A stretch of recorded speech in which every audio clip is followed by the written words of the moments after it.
Friends, welcome back to my channel your online teacher. അപ്പോൾ നമ്മൾ business സ്റ്റഡീസിലെ chapter wise ആയിട്ട് നിങ്ങൾ ഷുവറായിട്ട് നോക്കി പോകേണ്ട ക്വസ്റ്റ്യൻസ് ആണ് പറയുന്നത്. ഇതിൻ്റെ ആൻസേഴ്സ് ഇൻക്ലൂഡ് ചെയ്യുന്ന PDF നമ്മുടെ വാട്സപ്പ് ഗ്രൂപ്പിൽ നിങ്ങൾക്ക് കിട്ടും. ഗ്രൂപ്പിൻ്റെ ഡിസ്ക്രിപ്ഷനിൽ ഗ്രൂപ്പിൻ്റെ ലിങ്ക് ഞാൻ കൊടുത്തിട്ടുണ്ട്. അതിൽ എത്രയും പെട്ടെന്ന് ജോയിൻ ആക്കാം കേട്ടോ. അപ്പോൾ അവിടെ നിങ്ങൾക്ക് ഇതിൻ്റെ നോട്ട്സ് അവിടെ കിട്ടുന്നതാണ്. ഓൾറെഡി കഴിഞ്ഞ ദിവസങ്ങളൊക്കെ നമ്മൾ നോട്ട്സ് അവിടെ പോസ്റ്റ് ചെയ്തിട്ടുണ്ടായിരുന്നു. ഇനി ആരെങ്കിലും ഗ്രൂപ്പിൽ ജോയിൻ ചെയ്യാത്തവരുണ്ടെങ്കിൽ അതിൽ ജോയിൻ ചെയ്താൽ ഈ നോട്ട്സ് നിങ്ങൾക്ക് കിട്ടും. So chapter 1 nature and significance of management മുതൽ നമുക്ക് ചാപ്റ്റർ 9 ഫൈനാൻഷ്യൽ മാനേജ്മെൻറ്റ് വരെയാണുള്ളത്. സോ ഫസ്റ്റ് ചാപ്റ്ററിൽ നിന്ന് പഠിക്കുന്നത് ഇതെല്ലാം പഠിക്കേണ്ട ഇതിൽ ഞാൻ പറയാം. അതാണ് ഏറ്റവും പ്രധാനപ്പെട്ട ക്വസ്റ്റ്യൻസ്. ഒന്നും പഠിച്ചിട്ടില്ലെങ്കിലും ഈ ചോദ്യങ്ങളെങ്കിലും പഠിച്ചിട്ട് പോകണം എന്നുള്ള കോർ ഏരിയാസിൽ വരുന്നത്. ഫസ്റ്റ് വൺ നമ്മൾ പഠിക്കുന്നത് different activities in the organization. Function, identify the function which harmonize various activities in the organization. അത് എന്താണ്? അത് കോർഡിനേഷൻ ആണ്. സോ കോർഡിനേഷൻ എന്താണ്, അതിന് ഇമ്പോർട്ടൻസ് എന്താണ് ഷുവർ ആയിട്ട് പഠിച്ചിരിക്കണം. പിന്നെ ഈ ഒരു ക്വസ്റ്റ്യൻ പഠിക്കണം. അതായത് പല ആളുകൾ തന്നിട്ട് ഇവർ മാനേജ്മെന്റിന്റെ ഏതെല്ലാം ലെവലിൽ വരും എന്നുള്ളൊരു ചോദ്യം. പിന്നെ ഫീച്ചേഴ്സ് ഓഫ് മാനേജ്മെന്റ് പഠിക്കണം. പിന്നെ ഡിഫറെൻറ്റ് ലെവൽസ് ഓഫ് മാനേജ്മെന്റും ആ ലെവൽസിൻ്റെ എല്ലാം ഫങ്ഷൻസും നിങ്ങൾ പഠിക്കണം. അതുപോലെ തന്നെ organisational objectives, management objectives, organisational personal social objectives എന്ന് പറഞ്ഞിട്ടുണ്ടല്ലോ, ഒബ്ജക്റ്റീവ്സ് ഓഫ് മാനേജ്മെൻറ്റ്, അതും പഠിക്കണം. ഇത്രയും ക്വസ്റ്റ്യൻസ് ചാപ്റ്റർ 1 നിന്ന് ഷുവറായിട്ട് നിങ്ങൾ പഠിക്കണം. ചാപ്റ്റർ 2 നിന്ന് നിങ്ങൾ പഠിക്കുന്നത് ഹെൻറി ഫയോളിൻ്റെ പ്രിൻസിപ്പിൾസും FW ടൈലറിൻ്റെ പ്രിൻസിപ്പിൾസും പഠിക്കണം. എക്സ്ട്രാ എന്താണ് time study, motion study, fatigue study, എന്താണ് ഗാങ് പ്ലാൻ, എന്താണ് യൂണിറ്റി ഓഫ് കമാൻഡ്, എന്താണ് എസ്പെറേറ്റ് ഡീകോപ്സ്, അതെല്ലാം നമ്മൾ പഠിക്കുന്നപ്പോൾ തന്നെ പഠിച്ചു പോകും. അത്രയും കാര്യങ്ങൾ പഠിക്കാം. ചാപ്റ്റർ 3 നിന്ന് ബിസിനസ് എൻവയോൺമെൻറ്റ് ആ 5 ഡയമെൻഷൻസ് അത് പഠിക്കുക. ഓരോന്നിലും എന്തൊക്കെയാണ് നടക്കുന്നത്. ബിസിനസ് എൻവയോൺമെൻറ്റ് ഫീച്ചേഴ്സ് പഠിക്കുക, ഫീച്ചേഴ്സ് ആൻഡ് ഇമ്പോർട്ടൻസ് പഠിക്കാം. ചാപ്റ്റർ 4 പ്ലാനിങ്ങിൽ നിന്നാണെങ്കിൽ പ്ലാനിങ്ങിൽ നിന്ന് ഒരു 8 മാർക്കിൻ്റെ ചോദ്യം വരാൻ വേണ്ടിയിട്ട് ചാൻസ് ഉണ്ട്. പ്ലാനിങ്ങിൻ്റെ ഫീച്ചർ, ഇമ്പോർട്ടൻസ് ആൻഡ് ലിമിറ്റേഷനും പ്ലാനിങ്ങിൻ്റെ സ്റ്റെപ്പും ഡിഫറെൻറ്റ് ടൈപ്സ് ഓഫ് പ്ലാൻസും അതിലേതാണ്, ഓരോന്നും എന്താണ്, statement of expected results express in numerical terms, അത് ബഡ്ജറ്റാണ്.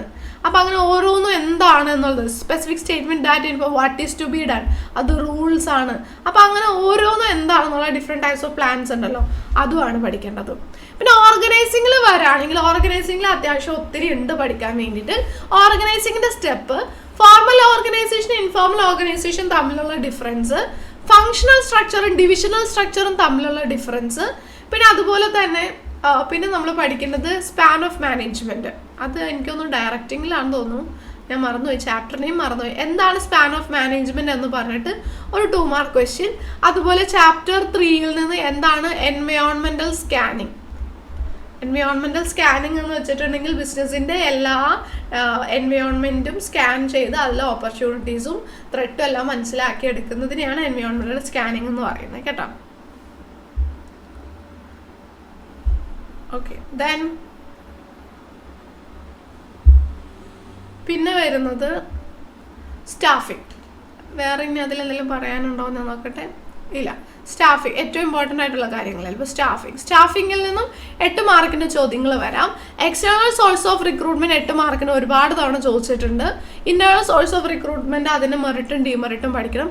സ്റ്റാഫിങ്ങിൻ്റെ സ്റ്റെപ്പ്, സെലക്ഷൻ്റെ സ്റ്റെപ്പ്, ഓൺ ദി ജോബ് ട്രെയിനിങ്ങും ഓഫ് ദി ജോബ് ട്രെയിനിങ്ങും മെത്തേഡ്സും അതിൻ്റെ ഡിഫറൻസ്, ട്രെയിനിങ്ങിൻ്റെ ഇമ്പോർട്ടൻസ്, അതിൽ അഡ്വാൻറ്റേജസ് പഠിക്കണം കേട്ടോ. ചാപ്റ്റർ 7 ഡയറക്റ്റിങ്ങിൽ നിന്നാണെങ്കിൽ എലമെൻറ്റ്സ് ഓഫ് ഡയറക്റ്റിംഗ്, പിന്നെ ഇത് കമ്മ്യൂണിക്കേഷൻ പ്രോസസ്സ് പഠിക്കണം. മാസ്ലോസ് നീഡ് ഹയറാർക്കി, പിന്നെ കമ്മ്യൂണിക്കേഷന് വരുന്ന തടസ്സങ്ങൾ, പിന്നെ ഡയറക്റ്റിങ്ങിൻ്റെ 4 എലമെൻറ്റ്സ് നമ്മൾ പറഞ്ഞല്ലോ. ഓക്കെ, അത് പഠിക്കാം. ദെൻ ചാപ്റ്റർ 8 കൺട്രോളിങ്ങിൽ നിന്നാണെങ്കിൽ കൺട്രോളിങ്ങിൻ്റെ സ്റ്റെപ്പ്, ലിമിറ്റേഷൻ, അഡ്വാൻറ്റേജ്, അത്ര എന്തായാലും പഠിക്കണം. ചാപ്റ്റർ 9 ഫൈനാൻഷ്യൽ മാനേജ്മെൻറ്റിൽ നിന്നാണെങ്കിൽ നമ്മൾ പഠിക്കേണ്ട ക്വസ്റ്റ്യൻസ്, ഫിക്സഡ് ക്യാപിറ്റലിനെ അഫക്റ്റ് ചെയ്യുന്ന ഫാക്ടേഴ്സ്, വർക്കിംഗ് ക്യാപിറ്റലിനെ അഫക്റ്റ് ചെയ്യുന്ന ഫാക്ടേഴ്സ്, ക്യാപിറ്റൽ സ്ട്രക്ചറിനെ അഫക്റ്റ് ചെയ്യുന്ന ഫാക്ടേഴ്സ്, എന്താണ് ട്രേഡിംഗ് ഓൺ ഇക്വിറ്റി, ഇത്രയും കാര്യങ്ങൾ പഠിച്ചിരിക്കണം. ഇത്രയും കാര്യങ്ങളാണ്. ഇത്രയും ക്വസ്റ്റ്യൻസ് പഠിച്ചുകൊണ്ട് പോയാൽ തന്നെ നിങ്ങൾക്ക് ബിസിനസ്സിൽ ഒരു 60+ സ്കോർ ചെയ്യാൻ പറ്റും. 60+ സ്കോർ ചെയ്യാൻ പറ്റും കേട്ടോ. 80-ൽ 60+ നിങ്ങൾക്ക് സ്കോർ ചെയ്യാൻ വേണ്ടിയിട്ട് സാധിക്കും. അപ്പോൾ അതുകൊണ്ട് ഇത്രയും ക്വസ്റ്റ്യൻസ് പഠിച്ചിട്ട് പോകാം. ഇതിൻ്റെ നോട്ട്സ് എത്രയും പെട്ടെന്ന് വാട്സപ്പ് ഗ്രൂപ്പിൽ ജോയിൻ ചെയ്താൽ നിങ്ങൾക്ക് അവിടെ കിട്ടുന്നതാണ് കേട്ടോ. മാത്രമല്ല ആ ഗ്രൂപ്പിൽ നമുക്ക് ഒത്തിരി പേരുണ്ട്. നമുക്ക് അവിടെ ഒരു ഫാമിലി പോലെ മുന്നോട്ടേക്ക് പോകാം. ഓരോ ക്വസ്റ്റ്യൻസിൻ്റെ ഡൗട്ട്സും എല്ലാം ചോദിച്ചും അങ്ങോട്ടും ഇങ്ങോട്ടൊക്കെ സഹായിച്ചും ഒക്കെ നമുക്ക് എന്ത് ചെയ്യാം, ഒരു ഫാമിലി പോലെ പോകാം. സോ അതുകൊണ്ട് ഗ്രൂപ്പിലേക്ക് ജോയിൻ ചെയ്തോളൂ. താങ്ക്